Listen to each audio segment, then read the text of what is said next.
Yeah, I think like this is it remains interesting to me and also like continually mysterious. What remains interesting and mysterious to you? I don't understand The now even internet. what you're talking The about. Oh, the okay.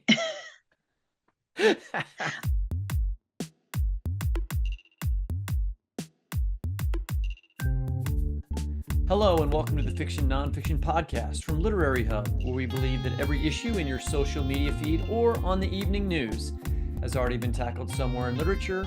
I'm Whitney Terrell, author of the novel The Good Lieutenant. And I'm Vivi Ganeshananthan, also known as Sugi, the author of the novel Brotherless Night. You remember the first time you used the internet? Kind of. I mean, I grew up kind of like near NIH, so a lot of us had like dial-up via NIH. What is How about you? How did NIH? What do you mean the NIH? national it's the National Institutes of Health, a thing Oh, that we don't have that anymore. yeah, I Sorry. know. I was going to say a That's thing been that formerly abolished. existed back when we You believed in pirated science. the internet off the NIH is what you're saying? No, there was like I don't understand. a paid service that you could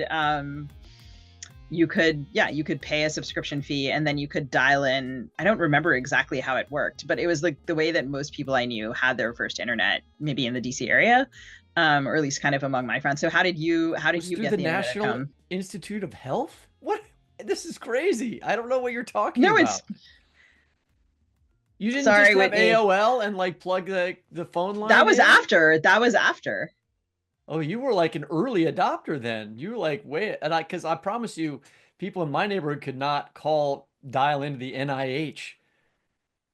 I think it was a DC area thing. I don't know. So what did you guys do in Missouri? It was like a Well, hand crank, and you went down to well, the. yes, something like that because I didn't have internet at home before I left for college. It didn't exist. I left in for school in 86, so and Oh, by the way, I forgot what and I also like so I don't know about these things like I don't didn't do the chat room business like you did, I guess, there with the NIH people chatting in your room or whatever that is. I don't even know what they are now, really. oh, come on, that's bullshit. You were a podcast host. Don't give me this. I'm not a tech bro line. I bet you were totally in chat rooms. Prove it.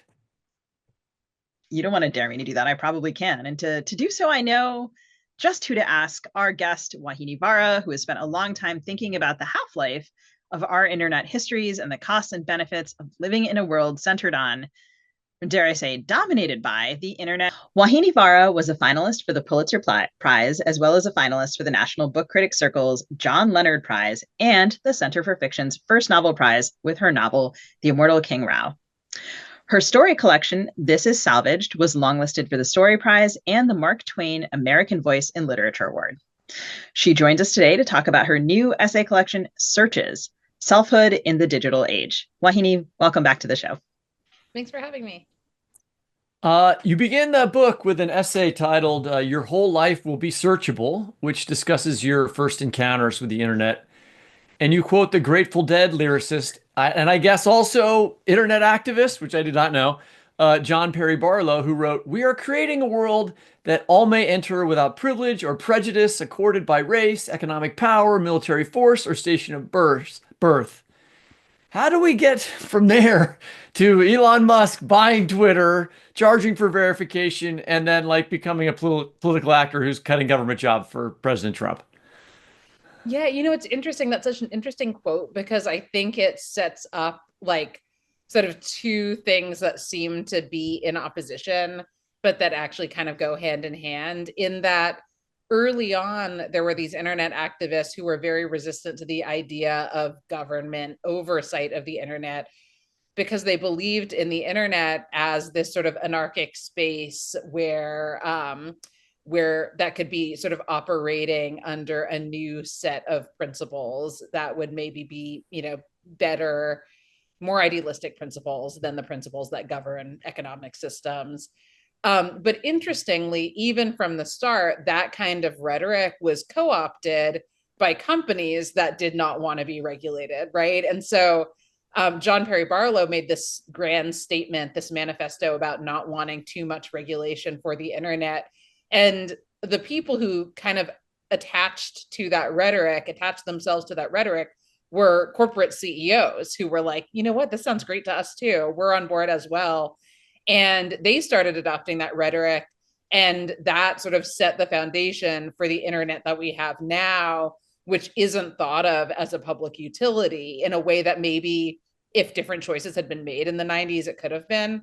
And so there's a way in which, you say, how do we get from that to now? And there's a way in which it's like, it feels like, oh, that mentality is so different from where we are. But in fact, like in some ways it set the stage for where we are now.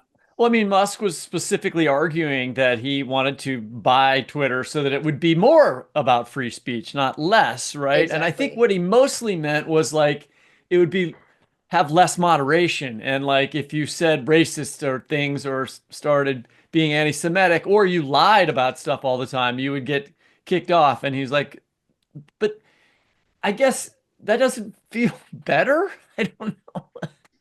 Right. I mean, Yeah. it it's nice to create a place where anyone can enter, but if it's overwhelmed by people who are lying, does it become a good place to be?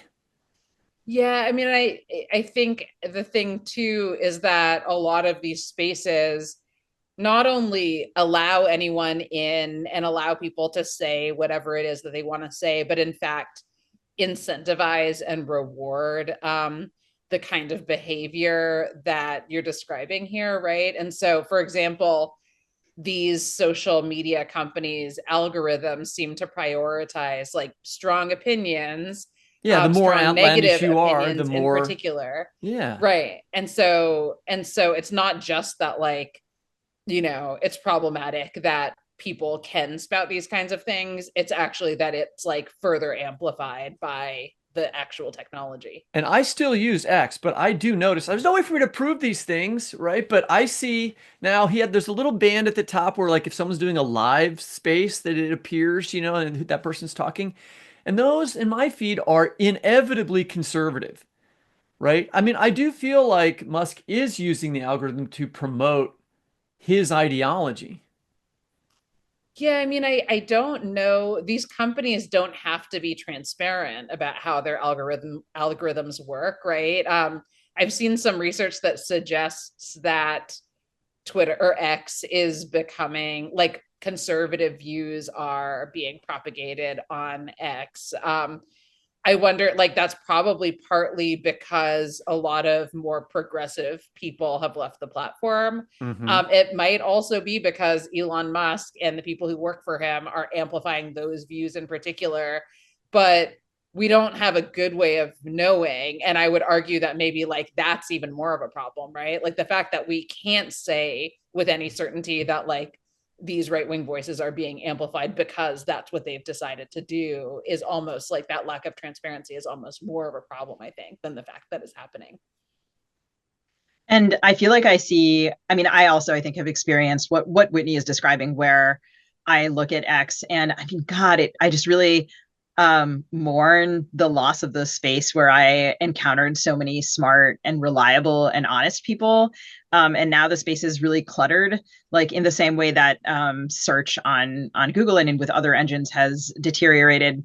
Just like the quality of the conversation has eroded. And I know that on Facebook, some people, like, for example, Heather Cox Richardson was recently theorizing that she was like, my posts are disappearing, right? Like, am I being shadow banned? Am I being throttled? And so I mean, I feel like X is the most prominent example because of Elon Musk's recent Which, by the way, is what the right used to say all the time about when an X or Facebook was supposedly thought to be liberal, right? They would always say, hey, my posts about how COVID isn't real are being shadow banned or whatever, right? Wasn't that a big issue?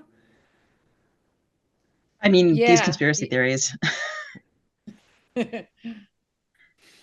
I interrupted And you. again, Please go it's ahead. there's no way of answering those questions with certainty. I mean, researchers can do research about the kinds of things that seem to be showing up and how that's different from what seemed to be showing up in the past.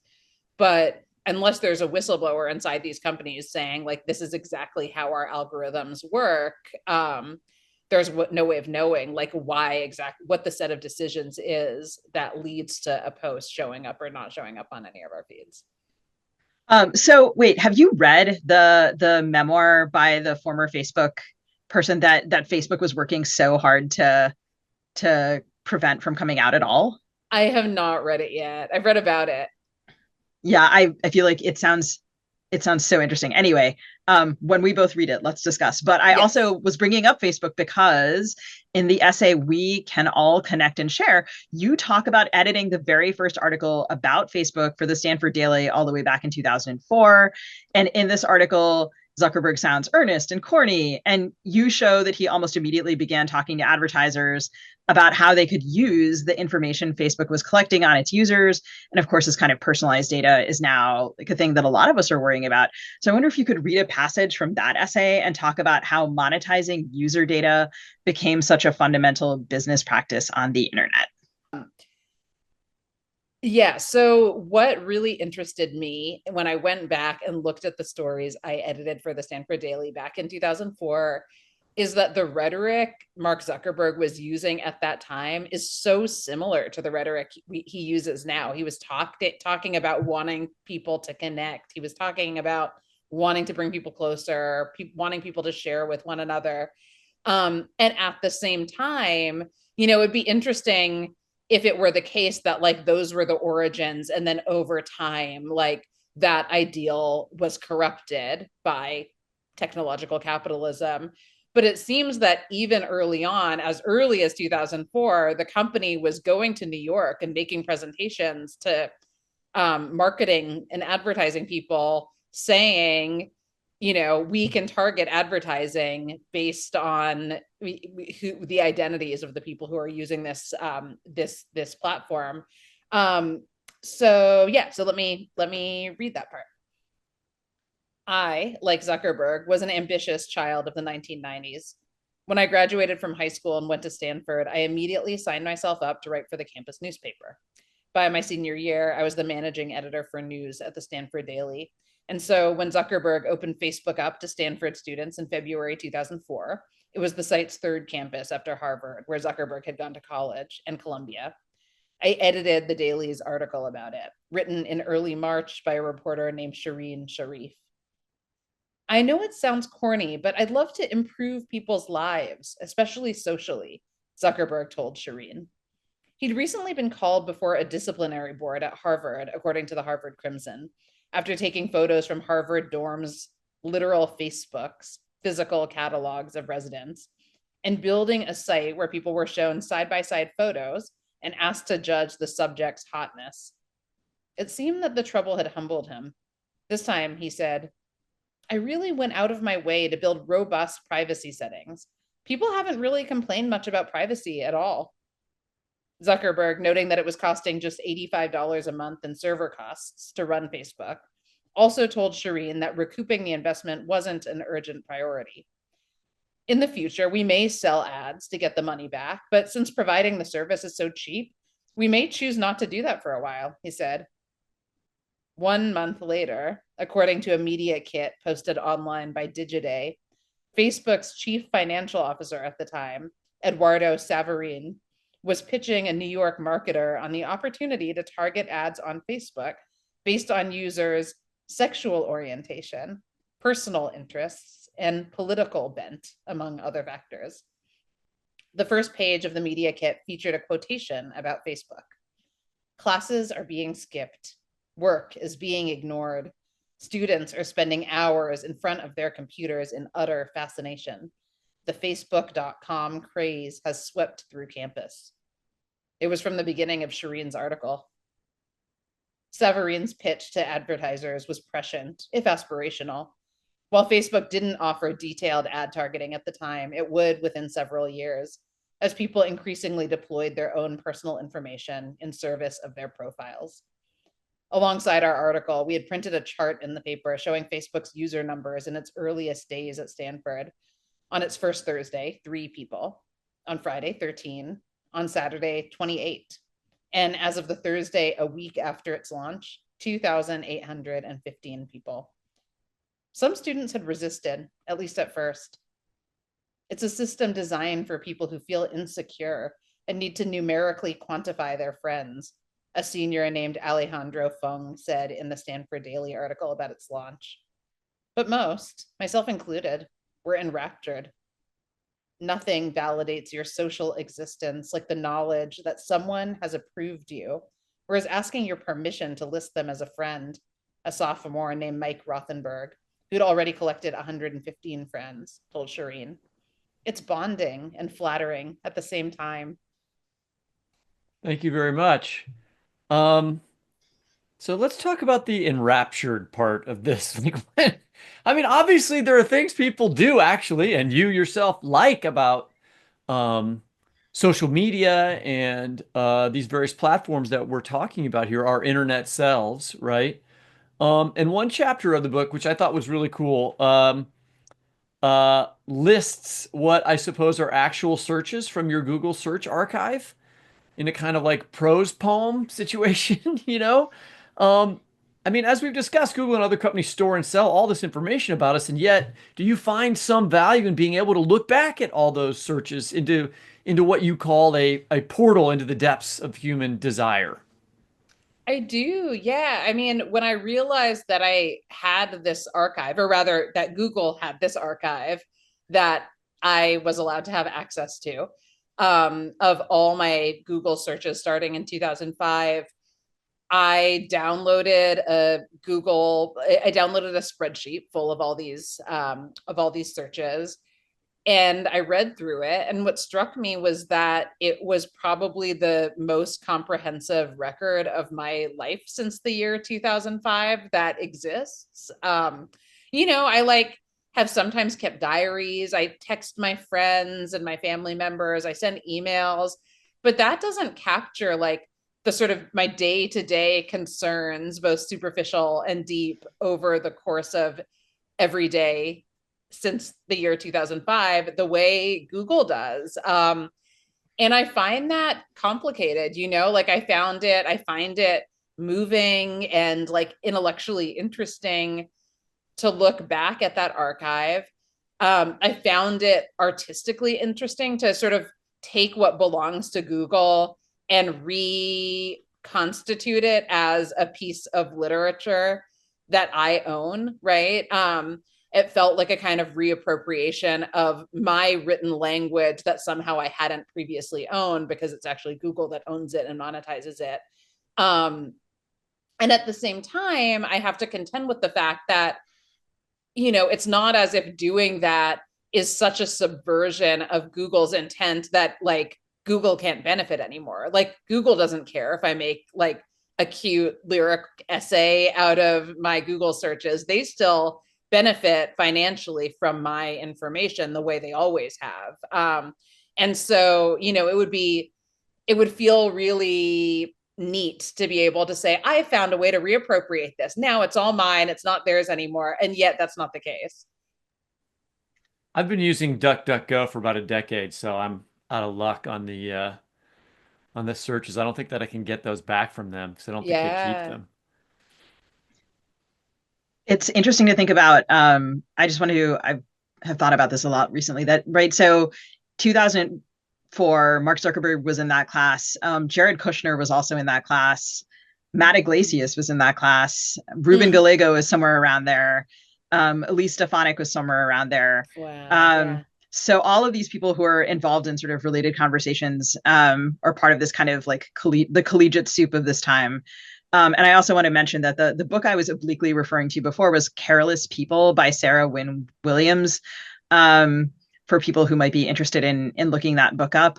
So we're talking a lot about kind of like the addictive quality of all of this, right? Like I think people describe the internet as addictive. This is the person who, she was testifying before Congress yesterday. Yeah, she was, and also Facebook went to considerable lengths.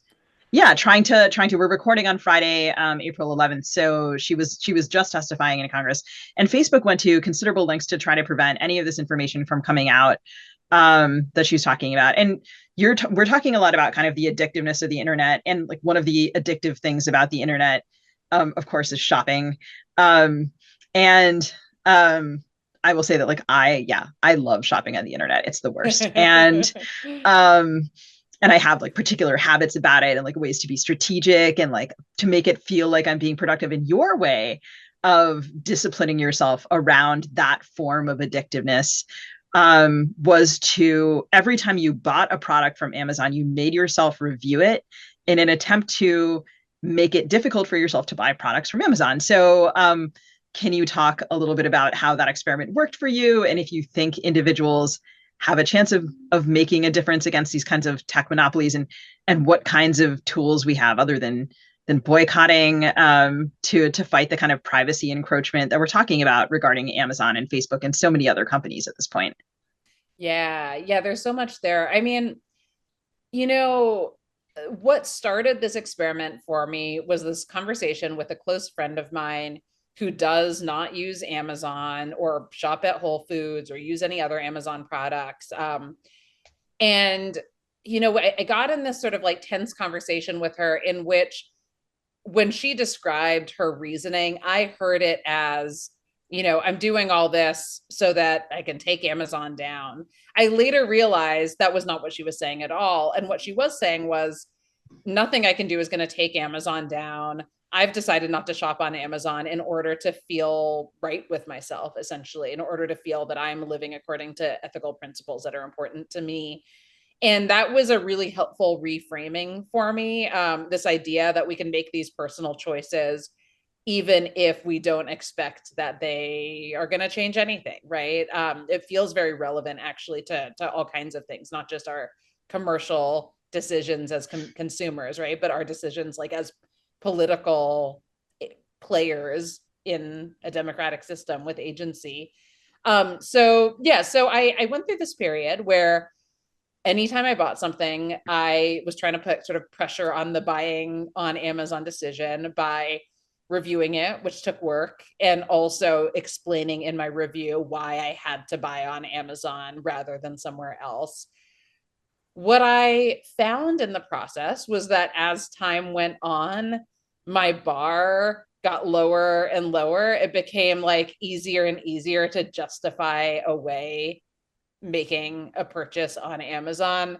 Because it's a habit, like once this was available to me, I found it difficult to make the choice to take other approaches that might have been slightly more difficult, slightly less convenient.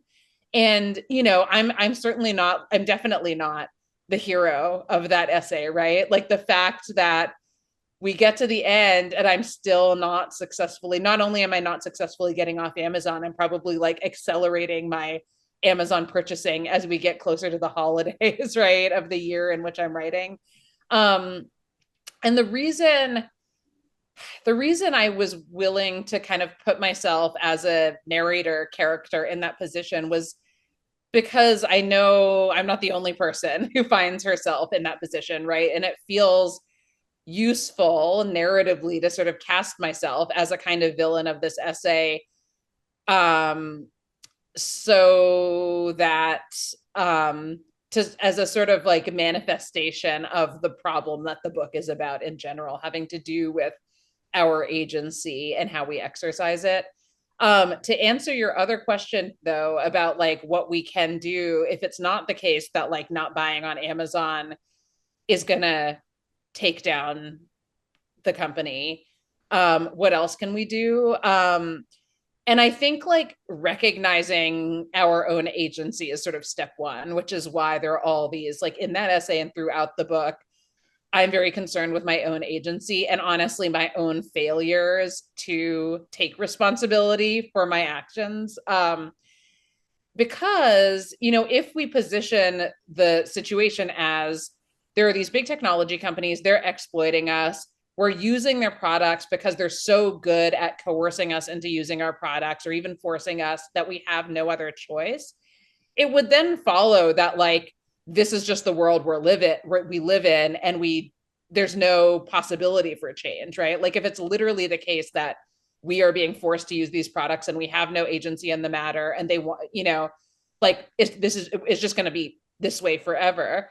If we want to consider the possibility that there are other potential paths forward, like for example, technologies that serve some useful purposes for us and maybe do make our lives more convenient or more interesting, but aren't tied up in big technology companies' accrual and consolidation of wealth and power, we can consider that. Like maybe there are nonprofit models, maybe there are worker-owned models, maybe there are public utility models, right? That we can think about other ways to sort of organize the capital and labor required to build these technologies. And I think once we agree that we do have agency in the matter, I think then we can sort of take the next step and say, okay, like, so what are some of the things we can do with that agency other than what we're doing right now? That's great. So yeah, those are all more appealing models. And it's, yeah, helpful to think about how I can change my own, even just daily habits or modes of thinking around this. And so you were talking, I want to pivot a little bit here. You were talking about, right, like giving feedback on Amazon products. And in recent years, one of the things that the internet has become more and more popular for is like getting feedback for us. And so interspersed between chapters of searches, you have kind of informal editorial conversations with OpenAI about your writing this book. And I wonder how helpful those discussions were compared to, say, your discussion with your editor. I mean, how genuinely were you kind of engaged with thinking through the questions raised by OpenAI about your writing? Yeah, right. So I was using the structure of the book, just for listeners, is that I'm using ChatGPT. And what I'm doing is at the very beginning of the book, I'm starting this conversation with ChatGPT and I say, I want to share my book with you and get your thoughts. And then I give it 2 chapters of the book at a time. And so like there's sort of like these diptychs, chapter 1 and 2, chapters 3 and 4, chapters 5 and 6. And in between those, you have like this recurring conversation with ChatGPT that spans a lot of the book. I acknowledge this in a little notes section at the end of the book, but I wasn't actually asking ChatGPT for advice in real time, right? So to the extent that like in nonfiction, the I character, the narrator character is always a kind of performance, right? Like a performance of the self. There are all kinds of different performances of the self in this book. And one of those performances is like my performance as ChatGPT user, right? And so in this conversation with ChatGPT, I tell ChatGPT that I want to share a book because I want feedback. In reality, I had already written the book and was feeding the book to ChatGPT, although I had already written the book, right? And I think You lied. I lied to ChatGPT. I certainly did. That's so mean. Definitely no one else has ever lied to ChatGPT, Whitney. Which is the point, right? Like the fact of my lying is meant to be in conversation with the fact of ChatGPT's untruths and manipulation as a product. I'm not saying ChatGPT like is conscious and is actively manipulating us, but the technology is a manipulative technology, right? So just as it's telling lies, quote unquote, and misrepresenting itself and misleading and manipulating me, I'm doing the same things to it, which I think is like a very true to life representation of what happens every time any of us use a product like this. So what I was interested in doing was to use this conversation to reveal things both about myself and about ChatGPT as a product, right? So for example, this is not a spoiler because it's like in the very first exchange, but I say, I want to share my book with you. And then I say something like, I'm nervous. And ChatGPT reassures me, right? It says like, I'm here to help. Don't worry. It's going to be fine. I'm paraphrasing. And the truth was I was nervous on one level. The thing I was nervous about was something that I didn't talk about with ChatGPT at all. The thing I was most nervous about was that by including a conversation with ChatGPT in this book, I would be creating a product that could then be used by the big tech industry to say, look, legitimate literature uses AI, right? Here's a book by a relatively well-known author in which AI is used. So AI is great and we should all be using it. in books, right? That was the thing I was worried about. That was the thing I was nervous about. That was not what ChatGPT quote unquote thought, right? I don't think you ChatGPT should worry responded. about that because I found ChatGPT incredibly irritating as an editor or feedback giver. I wanted it to be more like opinionated. Well, it's interesting you say that because I think it was very opinionated, but positioned its opinions in ways that made the opinions sound like objective fact. So, for example, when it was asked to summarize a chapter of mine, it described a chapter that was quite a bit more positive about the tech industry than the chapter it had been asked to summarize really was, right? And so it says, here's my summary of the chapter, but it doesn't summarize the chapter in a way that I found accurate. I guess maybe that's what I was feeling. Like I'm like, okay, I don't think that the the thing writing this is actually saying what it thinks. I don't know. Like you can tell that from students' work too, right? When they're being vague about something and they're kind of not, I don't know. It's interesting. I see what you're saying. Yes. I was reminded of our conversation with Alex Reisner, who came on this show to talk about his Atlantic coverage of like, right, the book piracy used um, to develop some of these models. And I was asking him questions and he was like, Sugi, do not talk about the AI like it is a person. Don't do it. And yet so swiftly, I always think about this thing that he said. And so swiftly, my mind is ready to construct it as a person. Like I'm so ready to walk into the kind of duplicitous nature of it, to be in conversation with something that cannot inherently be in conversation with me. And it's interesting structurally in the book, like as a craft choice is interesting because it functions like almost as a kind of chorus. Or like this, yeah, this departure where you sort of get to take a break and sit back and think like, what did I read? How does this compare to what ChatGPT actually said it was about? Like, do I believe this description or this analysis? And yeah, I'm also just curious about how you wrote the book first and then you did this. So how did you think about that as a craft choice? Because Yeah. as we're going to talk about, we talked about ghosts on this show before. We're going to talk about it again in a second, but like in some ways it's almost like a book length version of that kind of architecture. And how did you and your actual editor, your person editor, a real person, talk about and think about this?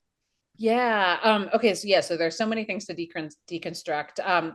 What happened was that I had two editors on this book. My first editor was Lisa Lucas at Pantheon. Lisa left Pantheon, and then Denise Oswald took over the project. So I got to have two editors on this book.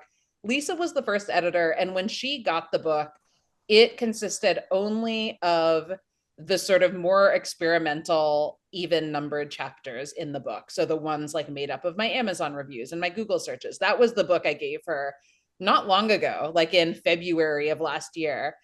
And she said to me two things. She said, I think you know what the subtext is of all these experimental things that you're writing. I don't know that readers will know what it is. Is there something more you can do? Which is when I realized I needed to write this whole additional narrative arc spanning the beginning of the book to the end, sort of like giving people more context to understand what it is that they're seeing on the page and these more experimental pieces.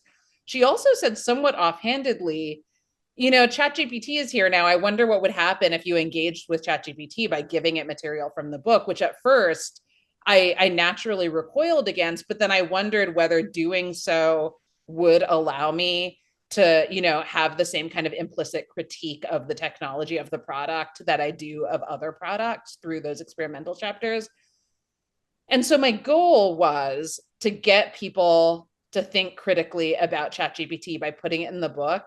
As you know from reading the book, I don't think this is that much of a spoiler. Pretty quickly in the conversations, ChatGPT is revealing its biases, revealing its shortcomings.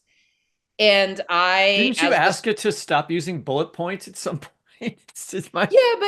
No, totally. That was funny. But in terms of the biases, in terms of, it's the way it sort of like would subtly describe my work as being different from what my work actually is in a way that was favorable to the tech industry, for example, things like that, or suggesting edits to my work that would make it sound more favorable to the tech industry. It was doing all these things. And early on, I very deliberately was not actively pushing back for a couple of reasons. But one of those reasons is that I thought, my hunch, and we'll see if this plays out as more people read the book, but my hunch was that if I didn't push back, that would give readers a space to sort of like come in and have their own critical insights and hopefully start to really question my own integrity and authority as a narrator character, right? Like start to ask themselves, like, is this person awake who's in dialogue with ChatGPT? Do we trust this person? Because if ChatGPT is doing all these things, like, is she not noticing, right? And it was like, it's a little bit of an uncomfortable position to be in because that I character is also going to be read as a version of me, right? So I have to trust people to get through enough of the book to start to see me eventually have a more critical engagement with ChatGPT. But that was the kind of game narratively and craft-wise I was interested in playing. Like I was trying to kind of deploy some of the techniques we use in like traditional craft. So like narrative tension, characters in tension with each other, where like you're waiting to see whether and how it's going to blow up. I was like trying to deploy all that in the context of this chat, which although the chat itself is in some ways a sort of experimental device. So in 2021, you wrote an essay, sort of published anyway, which you co-wrote with ChatGPT or GPT-3. I get those confused? I don't know. I honestly don't know the difference. Was GPT-3, which is not ChatGPT. It was a pre-ChatGPT large language model that was a predecessor to ChatGPT. I think we talked to you about this on the show and you probably explained it then too, and now I've forgotten since then. But it was published by The Believer and it was adapted for This American Life and it was anthologies and Best American Essay. So a lot of people have read this essay, including us. It's one of the chapters in the book. Just quickly, so for our listeners who may not have read it, can you tell them what it is? And then talk a little bit about how much AI has changed or improved or gotten worse since you wrote that essay. Yeah. Okay. So in 2020, I got access to this predecessor to the models that underlie ChatGPT. So it was called GPT-3. It wasn't meant to be good at being a chatbot. It was meant to complete text. So if I, as a user, wrote a sentence and then pressed a button, it would continue to write the rest of that text for me. So it got me thinking about what it is that companies with technologies like this might promise to us in the future, like what they might say they are able to do for us. And in particular, it got me thinking about sort of like what the use case would be for a technology that promises to write for you, right? Like why would I, as a writer, but also just as a human, like why would I possibly need anybody else, any product to write something for me? Like, why can't I just do it myself? And it got me thinking about a thing in my life that had always been, continues to be hard for me to communicate about, not just in writing, but in speech, which is the death of my sister when we were in college and my grief over that. And so I went to GPT-3 and I typed this sentence, which was when I was in my freshman year of high school and my sister was in her junior year, she was diagnosed with Ewing sarcoma. And I pressed the button. Ewing sarcoma, by the way, is the kind of cancer my sister had. I pressed the button and it wrote this little story, kind of as if it were continuing the story I had written. It was like about how my sister had cancer and we were lacrosse players in high school and her friends all visited when she was sick. And the last line of it was, she's doing great now, which, like there's no possible thing it could have written that would have been farther from the truth, right? Like I wanted to write this essay about my sister's death. And here it is saying my sister's alive. And so I tried again. I kept the same first sentence I'd written, but I added more of my own writing. My thinking being, okay, I know vaguely how these things function. Maybe if I write more of my own, I'll give this model enough context to be able to produce language that feels more in line with the actual reality of my situation. And it did do that. I kind of kept doing a version of this over and over. And each time the model produced language that more closely resembled the language of grief, and in fact, more closely resembled the language I might have used to express my grief. The key thing here, though, is that it never did, right? And for me, on a kind of meta level, that was one of the points of the essay. It was that it kept getting closer in certain ways, and yet, because definitionally speaking, it was impossible for it to reflect my perspective, I was never going to be able to use this product to write an essay about my sister's death and how I felt about it, because only I can do that. And so in the end, sort of that's where the essay, for me at least, in my reading of it, led. What about so that was in 2020. You were using an early model of AI. You say in the book that you still use ChatGPT and so I would assume like it's gotten better, or can you tell any difference? Yeah, sorry. Yeah, you asked that question about how it has changed. I think I almost don't think we can use that word better, because any technology is going to reflect the goals of the builder of that technology, right? So in the case of large language models, they currently require a lot of investment to make. And so right now, the most prominent models are the ones that are built by companies like OpenAI and Google, and companies funded by, Microsoft and Amazon and so on. And so definitionally, or by extension, they are going to reflect the values and desires of those investors, right? What those investors want is to make more money. And so what's happened is the evolution from when I used it was from text completion model, sort of very research-oriented interests, into something that could be productized, which was like the AI chatbot. The idea being that an AI chatbot in both like commercial, like sort of corporate enterprise and private settings could be monetized by the entities behind them, by which I mean, if we eventually are using these things sort of like how we previously used Google, the companies behind them can monetize that information that comes up in those conversations in the same way that Google could. And there are all other kinds of use cases also. But so basically what happened was GPT 3.5 GPT-3 evolved into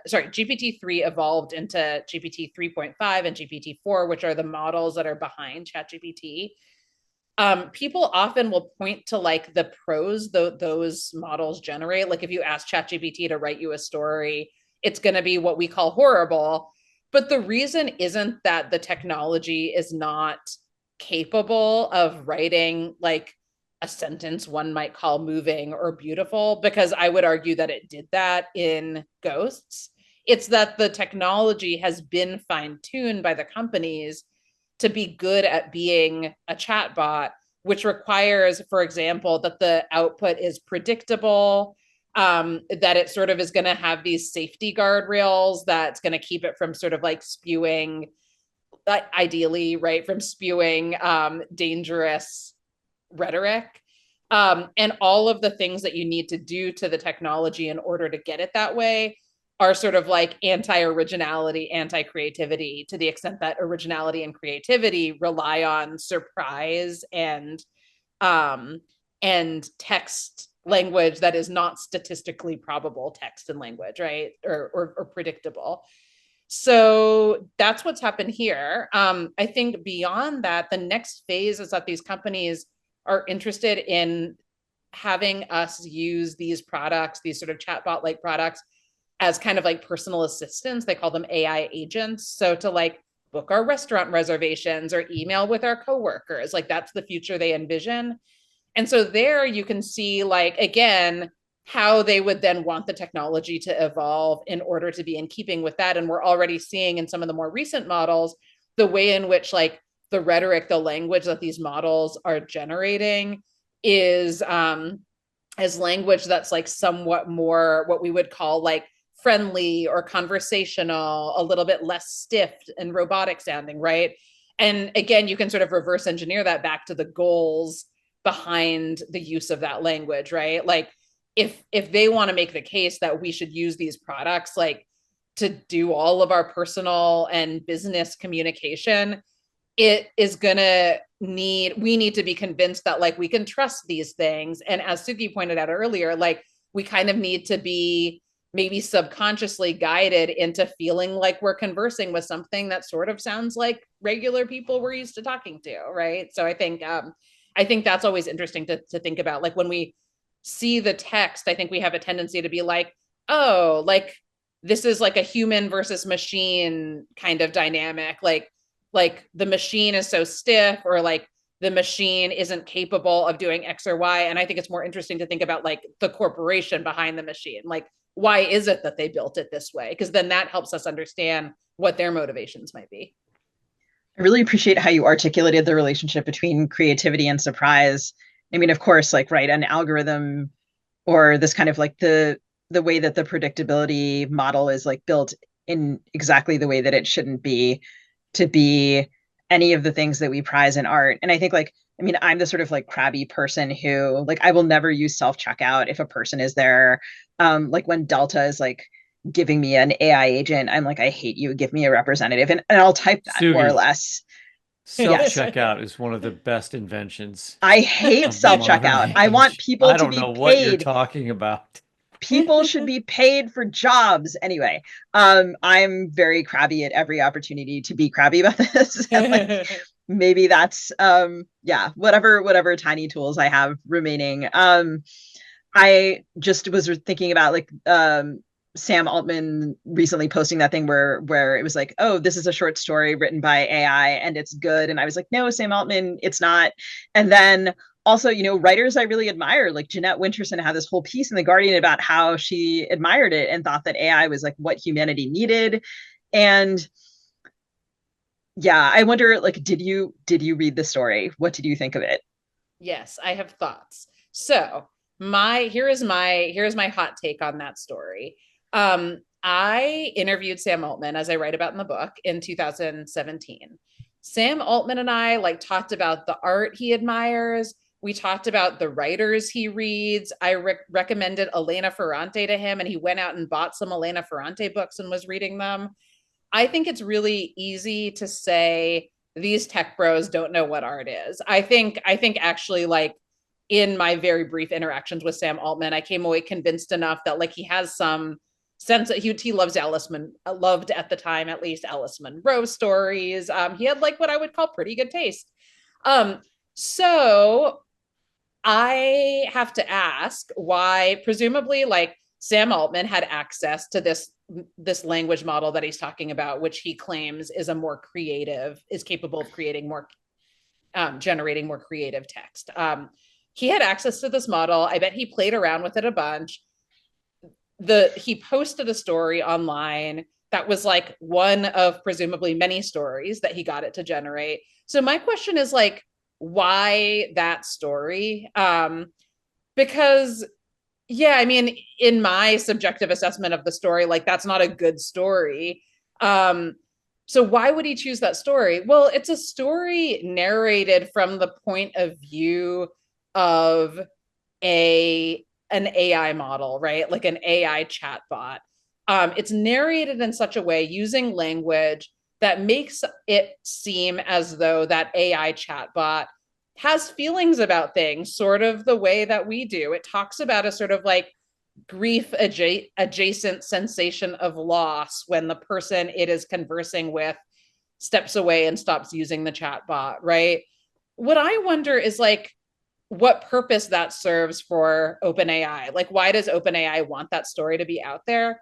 My one thought I have is that it's possible that like the rhetorical purpose a story like that serves is to further propagate this idea of chatbots being sort of human-like enough, right? This comes in a year, again, where these companies are going to start wanting us to use these AI agents as like co-workers and personal assistants. And so what better story to put out there on social media where he's got millions of followers than one in which like this chatbot is acting as if it actually has an identity the way a human does. So that's my hot take. Thank you. I'm comforted to know you also did not like the story. Vauhini, as always, I could keep talking to you forever. And listeners, for more of Vauhini's brilliant takes, you should not miss Searches, which you can find at your local bookstore. We will link to the other things that we referenced in our show notes. Vauhini, thank you so much for joining us. Thank you, Sugi. Thank you, Whitney, for having me.